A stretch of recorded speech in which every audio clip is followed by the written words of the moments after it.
जय हिंद दोस्तों। Learning with corp में आपका स्वागत है। दोस्तों, आरपीएफ कांस्टेबल भर्ती परीक्षा 2024 की तैयारी हेतु इस सीरीज में हम पहले एक पेपर का डिस्कशन कर चुके हैं एवं आगामी 15 अप्रैल से इस परीक्षा हेतु आवेदन शुरू होने वाले हैं।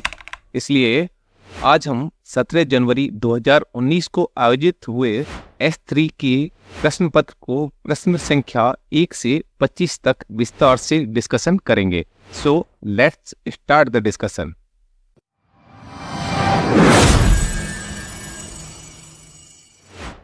दोस्तों, क्वेश्चन नंबर 1 है, इनमें से कौन सा विकल्प हवा की धूल और धुरी के कारण प्रकाश के फैलाव की घटना को उजागर करता है? ऑप्शन ए टिंडल प्रभाव, ऑप्शन बी गोली प्रभाव, ऑप्शन सी सीबेक प्रभाव, ऑप्शन डी रमन प्रभाव। दोस्तों, ऑप्शन एलिमिनेशन मेथड के हिसाब से देखें तो ऑप्शन गोली प्रभाव इसका इस घटना से कोई भी रेलिवेंट नहीं है, इसलिए ऑप्शन बी गोली प्रभाव है गलत। तो अभी सीबेक प्रभाव को देखें तो इस प्रभाव के अनुसार जब दो विभिन्न धातुओं के तारों को जोड़ा जाता है जिनमें से एक तार गर्म एवं एक ठंडा रहता है तो इनके बीच विभवांतर पैदा होता है जिससे ताप विद्युत उत्पन्न की जा सकती है, इसलिए ऑप्शन सी सीबेक प्रभाव है गलत। दोस्तों, ऑप्शन डी की बात करें तो प्रसिद्ध भारतीय भौतिकी के वैज्ञानिक डॉक्टर सीवी रमन साहब ने 1928 में इसकी खोज की थी एवं सन 1930 में भौतिकी का नोबेल पुरस्कार इस खोज हेतु इन्हें दिया गया था। इसके अनुसार जब एक ही रंग के प्रकाश को द्रव या ठोस से गुजारा जाता है तो उसमें आपतित प्रकाश के साथ अत्यल्प तीव्रता का दूसरे रंगों का प्रकाश भी देखने को मिलता है। इसे रमन इफेक्ट कहा जाता है। So option D is wrong. दोस्तों, टिंडल प्रभाव के कारण ही हवा की धूल और धुरी के कारण प्रकाश के फैलाव की घटना उजागर होती है, इसलिए ऑप्शन ए टिंडल प्रभाव है करेक्ट। दोस्तों, टिंडल प्रभाव से संबंधित जो इंपॉर्टेंट फैक्ट्स है उनको देखें तो किसी कोलाइडी विलयन में उपस्थित कणों के द्वारा प्रकाश के प्रकीर्णन की घटना होती है, उसको टिंडल प्रभाव कहा जाता है। दोस्तों, इस फोटो में जंगल के बीच में जो हमें सूर्य की किरणें दिखाई दे रही हैं वो सूर्य की किरण ना होकर कोहरे में मौजूद जल की बूंदें हैं क्योंकि टिंडल प्रभाव के कारण दिखाई दे रही हैं। नेक्स्ट क्वेश्चन देखते हैं, निम्नलिखित में से किस समिति को चालू अर्थव्यवस्था समिति कहा जाता है? ऑप्शन ए सार्वजनिक लेखा समिति, ऑप्शन बी सार्वजनिक उपक्रम समिति, ऑप्शन सी आचार समिति, ऑप्शन डी अनुमान समिति। दोस्तों, इस क्वेश्चन को भी ऑप्शन एलिमिनेशन मेथड के हिसाब से सॉल्व करते हैं। सबसे पहले देखते हैं आचार समिति को। तो आचार समिति का कार्य होता है संसद में नैतिकता को सुनिश्चित करना, इसलिए ऑप्शन सी है गलत। ऑप्शन बी की बात करें तो सार्वजनिक उपक्रम समिति है, वो लेखा जोखा देखती है पब्लिक सेक्टर अंडरटेकिंग जैसे गेल है, भेल है या सेल जैसे पब्लिक सेक्टर अंडरटेकिंग से उनके बारे में, इसलिए ऑप्शन बी भी है गलत। ए की बात करें तो सार्वजनिक लेखा समिति या लोक लेखा समिति को चालू अर्थव्यवस्था समिति नहीं कहा जाता है, इसलिए ऑप्शन ए भी है गलत। दोस्तों, अनुमान समिति या प्राक्कलन समिति को चालू अर्थव्यवस्था समिति भी कहा जाता है, इसलिए ऑप्शन डी इज करेक्ट। दोस्तों, लोक लेखा समिति एवं प्राक्कलन समिति दोनों को जुड़वा समिति कहा जाता है। ये बहुत ही इंपॉर्टेंट फैक्ट्स है एवं इनके बारे में विस्तार से नजर डालते हैं। लोक लेखा समिति की बात करें तो इसमें कुल सदस्य होते हैं 22, जिनमें से 15 सदस्य हैं लोकसभा से संबंधित एवं 7 सदस्य राज्यसभा से होते हैं। टोटल 22 सदस्य होते हैं। एवं सार्वजनिक उपक्रम समिति होती है PSU से रिलेटेड, उसमें भी टोटल 22 सदस्य ही होते हैं। लोक लेखा समिति का कार्यकाल होता है 1 वर्ष का एवं इसका प्रमुख कार्य होता है संसद द्वारा दी गई धनराशि सरकार द्वारा मांग के दायरे में खर्च की जा रही है या नहीं, इसका पता लगाना। अभी बात कर रहे हैं प्राक्कलन समिति की, तो इसके कुल सदस्य होते हैं 30, जिसमें केवल लोकसभा के सदस्य होते हैं, राज्यसभा के सदस्य इसके मेंबर्स नहीं होते हैं। इसका कार्यकाल भी 1 वर्ष का ही होता है एवं इसका प्रमुख कार्य होता है संसद के माध्यम से सरकार द्वारा जो प्राप्त किए गए धन है उनके व्ययों की जांच पड़ताल करना। इसके अलावा ये स्थायी मितव्ययता समिति के रूप में कार्य करती है जिससे कि फिजूल खर्ची को रोका जा सके। नेक्स्ट क्वेश्चन देखते हैं, निम्नलिखित में से कौन सा शब्द बैडमिंटन खेल से संबंधित है? Option A Nelson, option B dolphin kick, option C drop, option D googly. Option D देखते हैं तो गुगली शब्द का संबंध है क्रिकेट से, ये बॉलिंग का एक टाइप है, इसलिए ऑप्शन डी है गलत। ऑप्शन बी को देखें तो डॉल्फिन किक शब्द का संबंध है तैराकी से, इसलिए ऑप्शन बी भी है गलत। ऑप्शन ए की बात करें तो नेल्सन शब्द है उसका संबंध है कुश्ती से, ये कुश्ती का एक दांव है, इसलिए ऑप्शन ए भी है गलत। तो दोस्तों बैडमिंटन खेल से संबंधित शब्द है ड्रॉप, इसलिए option C is correct. Next question देखते हैं, राज्य मानवाधिकार आयोग के अध्यक्ष और सदस्यों को कौन हटा सकता है? ऑप्शन ए राष्ट्रपति, ऑप्शन बी राज्यपाल, ऑप्शन सी उच्च न्यायालय, ऑप्शन डी सुप्रीम कोर्ट। दोस्तों ऑप्शन एलिमिनेशन मेथड के हिसाब से फिर सॉल्व करें तो राज्य मानवाधिकार आयोग के अध्यक्ष और सदस्यों को हटाने में उच्च न्यायालय या सुप्रीम कोर्ट का कोई भी भूमिका नहीं है, इसलिए ऑप्शन सी एवं ऑप्शन डी दोनों ही हैं गलत। ऑप्शन बी की बात करें तो राज्यपाल राज्य मानवाधिकार आयोग के अध्यक्ष एवं सदस्यों की नियुक्ति करता है लेकिन हटाता नहीं है, इसलिए ऑप्शन बी है गलत। तो दोस्तों राज्य मानवाधिकार आयोग के अध्यक्ष एवं सदस्यों को राष्ट्रपति जी द्वारा हटाया जा सकता है, इसलिए ऑप्शन ए है करेक्ट। नेक्स्ट क्वेश्चन देखते हैं, निम्नलिखित राजवंशों में से किसने बेसर शैली की वास्तुकला का परिचय दिया? Option A Chola, option B Chalukya, option C Kakatiya, option D Gupta. दोस्तों चालुक्य राजवंश ने बेसर शैली की वास्तुकला का परिचय दिया था, इसलिए ऑप्शन बी है करेक्ट। दोस्तों इस शैली के बारे में इंपॉर्टेंट फैक्ट्स पर नजर डालें तो बेसर शैली भारतीय मंदिर वास्तुकला का एक मिश्रित रूप है जिसमें दक्षिण भारतीय द्रविड़ शैली की योजना और आकार शामिल है, वहीं उत्तर भारतीय नागर शैली के फीचर शामिल हैं। दोस्तों ये चेन्नाकेशव मंदिर बेलूर जो कि कर्नाटका में लोकेटेड है उसकी फोटो है, ये बेसर शैली का एक उत्कृष्ट नमूना है। नेक्स्ट क्वेश्चन देखते हैं, परमाणु केंद्र में परमाणु संख्या डैश डैश की कुल संख्या होती है? Option A photon, option B proton, option C neutron and option D plasma. दोस्तों इसको सॉल्व करते हैं। ऑप्शन डी प्लाज्मा तत्व की चौथी अवस्था होती है ठोस द्रव एवं गैस के बाद में, इसलिए ऑप्शन डी है गलत। ऑप्शन ए को देखें तो फोटोन प्रकाश का एक पैकेट या क्वांटम होता है, इसलिए ऑप्शन ए भी है गलत। ऑप्शन सी की बात करें तो न्यूट्रॉन में पॉजिटिव या नेगेटिव दोनों में से कोई भी चार्ज नहीं होता, ये उदासीन होता है एवं परमाणु संख्या से इसका संबंध नहीं है, इसलिए ऑप्शन सी भी है गलत। इसलिए दोस्तों परमाणु संख्या एक परमाणु के केंद्र में उपस्थित प्रोटॉनों की कुल संख्या होती है, इसलिए ऑप्शन बी है करेक्ट। नेक्स्ट क्वेश्चन है, जब किसी धातु को उसके पतले अक्षरों से बनाया जा सकता है तो उसे डैश डैश कहा जा सकता है? ऑप्शन ए उपजाऊ, ऑप्शन बी भंगुर, ऑप्शन सी वृद्धि, ऑप्शन डी समानांतर। दोस्तों जब किसी धातु को उसके पतले अक्षरों से बनाया जा सकता है तो उसे वृद्धि या एक्सपेंशन कहा जा सकता है, इसलिए ऑप्शन सी है करेक्ट। नेक्स्ट क्वेश्चन देखते हैं, क्वेश्चन नंबर 8, न्यूटन के दूसरे गतिशील नियम के अनुसार किसी वस्तु पर कार्य करने वाला बल उत्पाद डैश डैश और डैश डैश से हटा दिया जाता है? ऑप्शन ए सामग्री कोमा विस्थापन, ऑप्शन बी गति कोमा त्वरण, ऑप्शन सी सामग्री कोमा त्वरण, ऑप्शन डी सामग्री कोमा गति।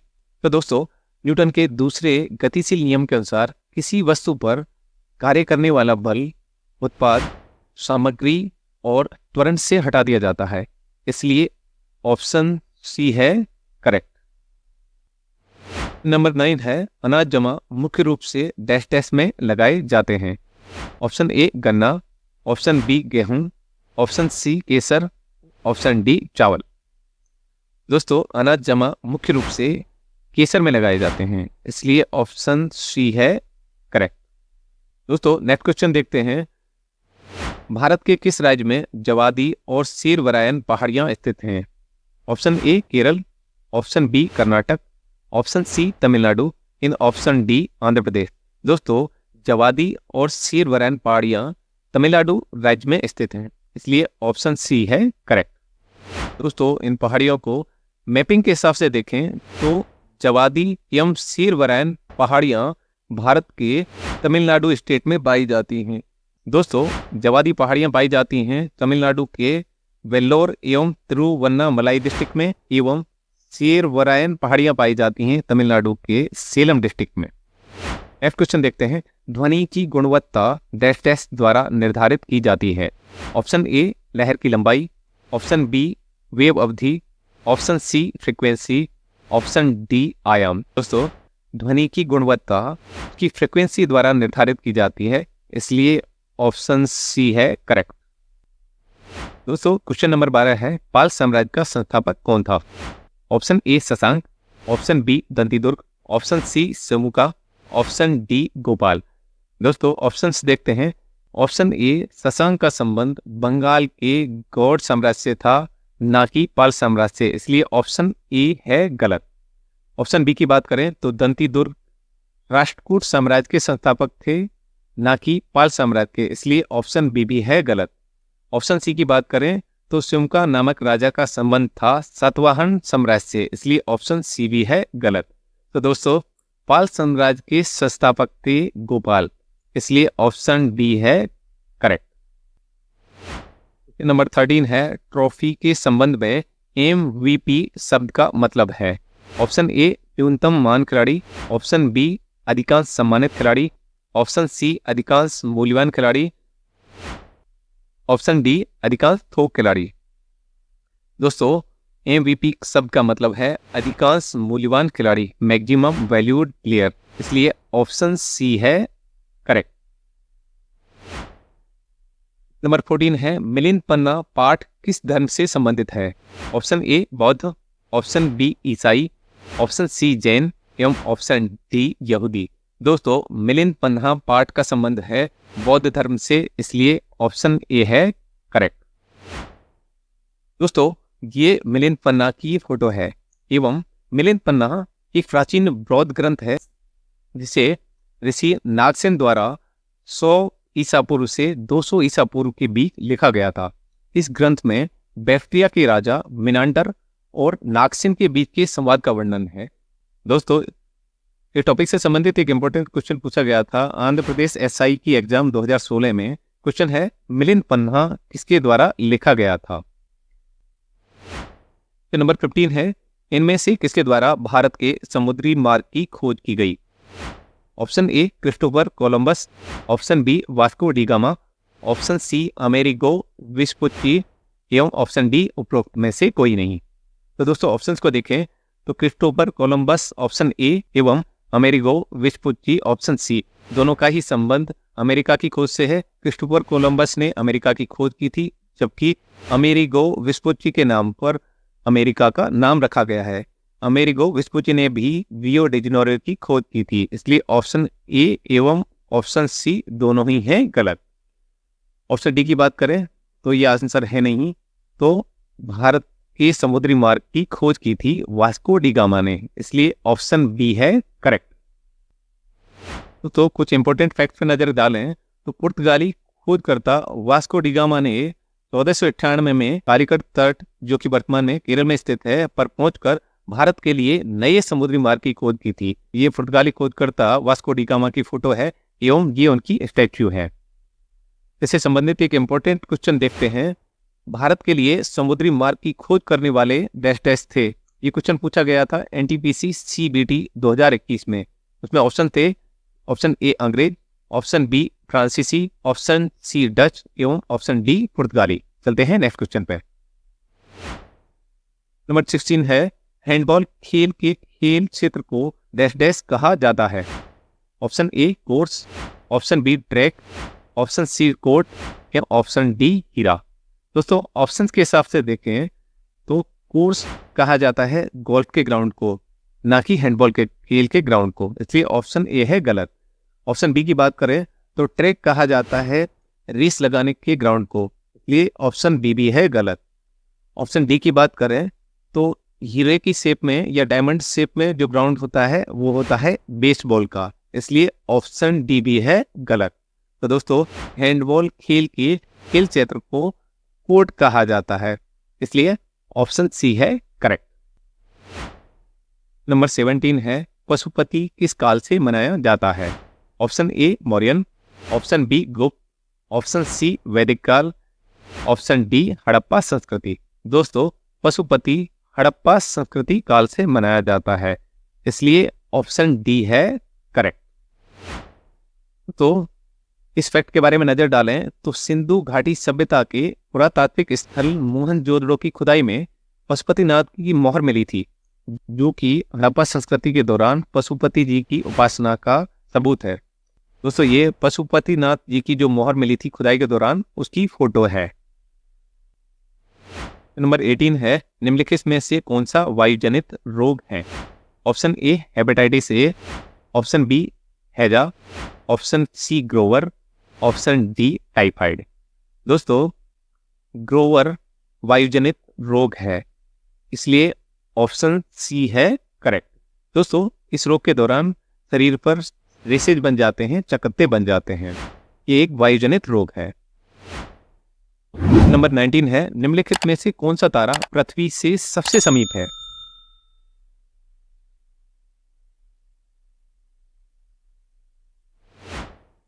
ऑप्शन ए लोबदक या Sirius, option B Spica, option C Swati एवं ऑप्शन डी प्रॉक्सिमा सेंटोरी।